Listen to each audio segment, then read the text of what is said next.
जय मसीह मेरे प्यारे भाई और बहनों, और प्रभु यीशु मसीह के नाम में आप सभी को जय मसीह कहना चाहती हूँ। आज हम परमेश्वर के वचन को देखेंगे जो प्रभु यीशु मसीह ने अगुवाई किया।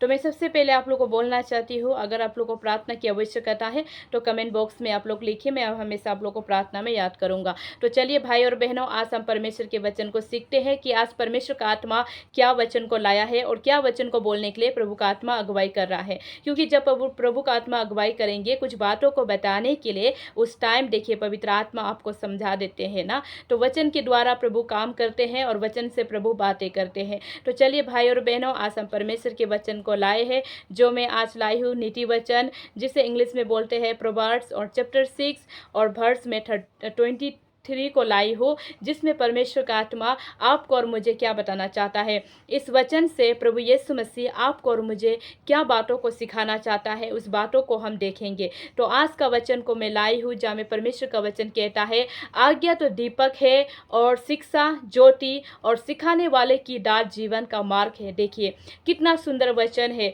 प्रभु यीशु मसीह ने बोला कि आज्ञा तो दीपक है, बोला है, जो आपको आज्ञा देते हैं। क्या चीज़ में आज्ञा देते हैं? अच्छी चीज़ों में आज्ञा देते हैं, शिक्षा की चीज़ों में आज्ञा देते हैं। देखिए अगर आपको कोई पढ़ाई करो, आप स्टूडेंट एग्जाम्पल की, आपको अगर कोई पढ़ाई करो बोलकर अगर बोलते हैं तो आप उसकी बातों को मानकर पढ़ाई करते हैं, तो देखिए वो आपका जीवन का आपका वो एक बहुत अच्छा चीज़ को वो आपको सिखा रहे हैं, बहुत अच्छा चीज़ को वो आपको बता रहे हैं, ताकि लाइफ टाइम तक आपका जीवन क्या हो सके, खुशी के साथ बीत सके। क्योंकि आज्ञा तो दीपक है बोला है, और शिक्षा ज्योति है, और सिखाने वाले की डांट जीवन का मार्ग है बोला है। जो इंसान या जो कोई आपको सिखाते हैं, अगर अच्छी बातों में सिखाते हैं, तो ये मत सोचिए कि वो आपको सिखा रहा है तो उसके बातों को सुनकर अनसुना करे, उसकी बातों को ना सुने, और उसे बहुमूल्य ना दे, उसे इम्पोर्टेंट ना दे, ऐसे ना सोचे। आप सोचिए कि अगर कोई आपको वचन के द्वारा सिखा रहा है,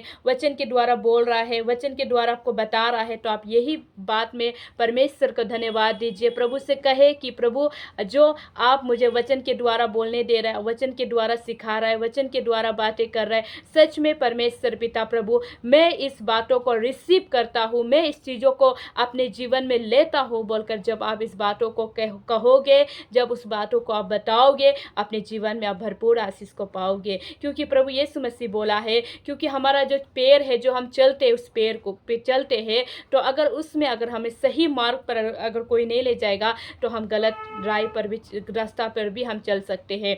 लेकिन उस टाइम अगर हमें कोई अच्छा मार्ग बताएगा, अच्छा जगह हम लोग को जाने के लिए हम लोग को एनकरेजमेंट करेगा, तो देखिए परमेश्वर का आत्मा आपसे बातें कर रहा है, आपको सिखा रहा है किसी के द्वारा। तो आज परमेश्वर भी आपको और मुझे सिखा रहा है। हालेलुया। इसलिए परमेश्वर का आत्मा कहता है, मेरे भाई और बहनों, परमेश्वर का वचन कहता है, नीति वचन चैप्टर 6 और 23 में यही बोलता है परमेश्वर का वचन, आज्ञा तो दीपक है, जैसे लाइट होने से पूरा लाइट होने से घर पूरा रोशनी से भर जाता है, उसी तरह अगर आपको कोई आज्ञा देता है, अच्छी चीज़ों में आज्ञा देता है, तो वो आपका जीवन का ज्योति को दिखा रहा है, जीवन का ज्योति में आपको लेकर जा रहा है। और अगर वो आपको सिखा रहा है, कुछ बातों में गाली दे रहा है, कुछ बातों को बता रहा है, तो आप उसमें नाराज ना होना है, उसमें आप दुखी नहीं होना है, आप उसको धन्यवाद देना है पिता परमेश्वर से कि चलो ठीक है, मुझे कोई बता रहा है, मुझे कोई सिखा रहा है, ताकि मैं भी अपने जीवन में आगे बढ़ सकूं। आमेन। प्रभु आशीष करे। God bless you.